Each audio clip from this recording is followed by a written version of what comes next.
Secangkir pengharapan untuk mengawali hari ini. Renungan pagi tanggal 16 Mei. Bagaimana menghentikan kematian sel otak? Ayub 5 ayat 26 berfirman, "Dalam usia tinggi engkau akan turun ke dalam kubur, seperti berkas gandum dibawa masuk pada waktunya." Segera setelah lahir, saat jumlah sel otak yang kita miliki mungkin berada pada kondisi maksimum, sel-sel tersebut mulai mati dalam angka yang menakutkan, mungkin sebanyak 50.000 per hari. Kalikan itu dengan jumlah hari yang Anda jalani, dan Anda mendapatkan angka yang mengejutkan. Itu adalah sekitar 18.250.000 sel setiap tahun. Meskipun terjadi pengerusakan otak, kinerja otak pada orang sehat juga tidak berubah secara signifikan selama periode 50 tahun. Bagi beberapa orang, kinerjanya sebetulnya meningkat hingga pertengahan tahun 70-an. Dan atau lebih tua dari itu. Prinsip redundansi menyatakan bahwa kita mempunyai lebih banyak sel-sel otak daripada yang mungkin bisa kita gunakan. Sehingga kita mampu kehilangan itu dalam jumlah yang sangat besar.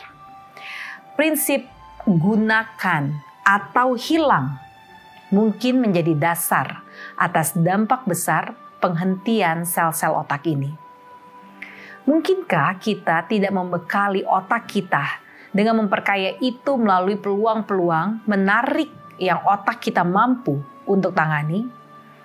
Meskipun terjadi kematian sel otak, sel-sel otak yang tidak rusak pada para lansia dapat menumbuhkan lebih banyak dendrit, menyediakan lebih banyak situs komunikasi. Itu adalah prinsip plastisitas.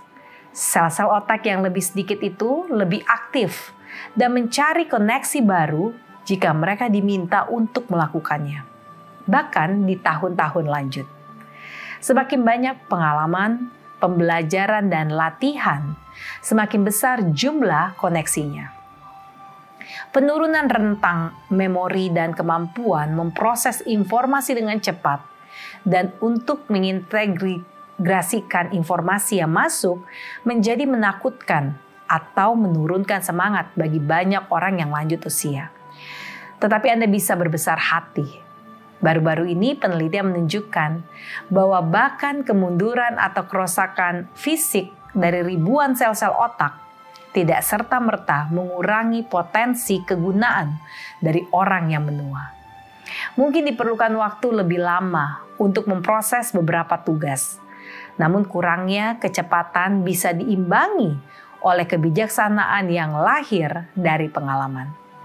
Hal ini juga mungkin bahwa sebagian besar dari kehilangan kegunaan ini dapat dihentikan atau bahkan dibalikan dengan menggunakannya. Untuk kesehatan otak yang maksimal, latih semua pusat pemikiran Anda yang berbeda-beda pemikiran logis, pemecahan masalah analitis, ekspresi artistik, pemikiran kreatif, menghafal, rangsangan sensoris, bahasa, dan keterampilan motorik. Plastisitas otak dapat berlanjut bahkan hingga usia lanjut.